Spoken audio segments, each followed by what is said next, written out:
গ্যাসের চুলায় স্পিড বাড়াবেন কি করে? এই দেখেন, এরকম একটা মেশিন নেবেন, নিয়ে মাঝখানের যে পাইপটা, এই মাঝখানের ছিদ্রটার পাইপ দিবেন হইলো যাইয়া ডাইরেক্ট আপনার এই যে গ্যাসের যে মেইন লাইন, এই যে মেইন লাইন যে ওয়াল থেকে আসছে, এই মেইন লাইনের সাথে এই পাইপটা দেবেন।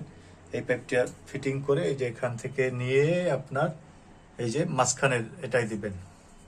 সেকেন্ড পাইপটা, এই যে আউটপুটের পাইপটা এই এখান থেকে নিয়ে এই যে নিলেন এই যে নিয়ে এরপরে চুলার সাথে অ্যাড করে দিলেন।